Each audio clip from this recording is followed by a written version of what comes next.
Donald Trump's government has issued a ruling that allows employers to opt out of providing free birth control to millions of Americans. The rule allows employers and insurers to decline to provide birth control if doing so violates their religious beliefs or moral convictions.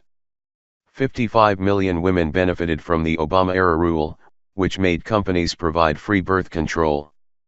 Before taking office, Mr. Trump had pledged to eliminate that requirement. What happened? The mandate requiring birth control coverage had been a key feature of so-called Obamacare, President Obama's efforts to overhaul the U.S. healthcare system. But the requirement included a provision that permitted religious institutions to forego birth control coverage for their employees. The Department of Health and Human Services, HHS, said on Friday it was important to expand which organizations can opt out and deny free contraceptive coverage. The future of contraception? 4 ways it could change. The tiny pill which gave birth to an economic revolution. We should have space for organizations to live out their religious ideas and not face discrimination because of their religious ideas, said one HHS official, who did not wish to be named. Speaker of the House Paul Ryan, the top Republican in Congress, praised the decision as a landmark day for religious liberty. The American Civil Liberties Union, ACLU, and the National Women's Law Center have announced that they will sue the federal government over the decision. Why was the decision made? In announcing the rule change, HHS officials cited a study claiming that access to contraception encourages risky sexual behavior. The department disputes reports that millions of women may lose their birth control coverage if they are unable to pay for it themselves. The Swedish physicist revolutionizing birth control. U.S. inmates choose birth control for shorter jail term. Roger Severino, the director of the HHS Office of Civil Rights, argued that only a small percentage of employers will choose to opt out, and therefore only a limited number of women will be affected. But many health policy analysts say employers that do not wish to pay for their employees' contraceptive coverage will now be able to. Will you be affected by this decision? Email havioursi@bbc.co.uk.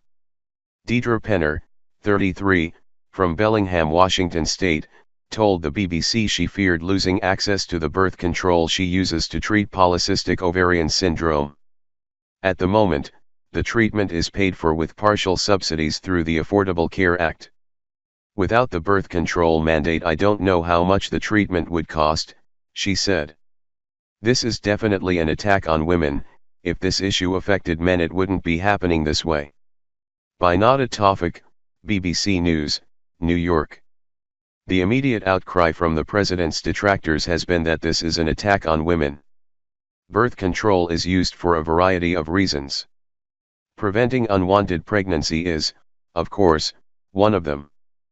But it can also be used to treat medical conditions such as endometriosis or polycystic ovarian syndrome. The American Congress of Obstetricians and Gynecologists was blunt. They said the decision undermined the best interests of their patients and turned back the clock on women's health. Another women's advocacy organization, Ultraviolet, said employers and insurers now needed to pick a side, asking if they stood with Donald Trump and his attacks on women, or the women who depend on your coverage. The administration says only a limited number of women will be affected.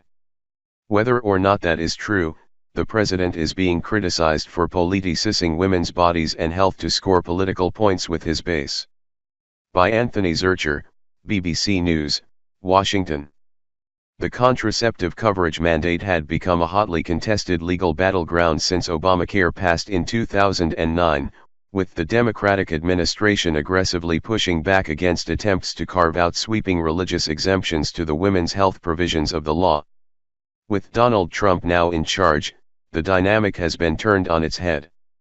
Now the White House will be much more lenient in granting waivers, and Obamacare's defenders are the ones turning to the courts for a remedy. The move will be celebrated by religious groups and conservatives, a tangible benefit of their presidential victory last year. There's a risk of blowback outside the Republican Party's evangelical base, however. According to some estimates, the contraceptive mandate saved women $1.4 billion in its first year in effect. The decision could deal a direct financial blow to women across the U.S., something they might remember when they head to the polls in 2018.